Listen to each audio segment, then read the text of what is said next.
റഷ്യയുടെ Roman Bushkin പറയുന്നത് US markets enter ചെയ്യാൻ ഇന്ത്യൻ ഗുഡ്സിന് പ്രയാസം നേരിടുന്നുണ്ടെങ്കിൽ റഷ്യൻ മാർക്കറ്റ് ഇന്ത്യൻ ഇമ്പോർട്ട്സിനെ വെൽക്കം ചെയ്യുന്നു. അതിനെപ്പറ്റി വിഷമിക്കേണ്ട.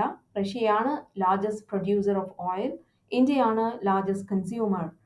യൂണിലാറ്ററൽ ഡിസിഷൻസ് സപ്ലൈ ചെയിൻസിൽ ഡിസ്റപ്ഷൻസ് ഉണ്ടാക്കുകയും പ്രൈസിംഗ് പോളിസിയിൽ ഇംബാലൻസ് ഉണ്ടാക്കുകയും ചെയ്യും. പ്രൈസ് ഹൈക്സും ഗ്ലോബൽ മാർക്കറ്റ്സിൽ ഡീസ്റ്റബിലൈസേഷനും ഉണ്ടാകും. നമ്മൾ മനസ്സിലാക്കേണ്ടത് ഓയിൽ വാങ്ങിക്കുന്നത് ഇന്ത്യ കുറച്ചുകൊണ്ട് വന്നാലും വെസ്റ്റിൽ നിന്നുള്ള അതിനനുസരിച്ചുള്ള ഒരു കോപ്പറേഷൻ വെസ്റ്റിൽ നിന്ന് നിങ്ങൾക്ക് കിട്ടില്ല. കാരണം വെസ്റ്റേൺ നേച്ചർ അങ്ങനെയാണ്. അത് റീസെന്റ് ഇയേഴ്സിൽ നമുക്ക് കാണാൻ കഴിഞ്ഞതാണ്. അവരുടെ ബിഹേവിയർ നിയോ കോളനിയൽ പവറിനെ പോലെയാണ്. എക്സ്പ്ലോയിറ്റ് ചെയ്യുകയും അവരുടെ ബെനഫിറ്റിനെ പറ്റി മാത്രം ചിന്തിക്കുകയും ചെയ്യുന്നു. ഇന്ത്യയോടുള്ള അവരുടെ നിലപാട് നീതീകരിക്കാനാവാത്തതും ഏകപക്ഷീയവുമാണ്.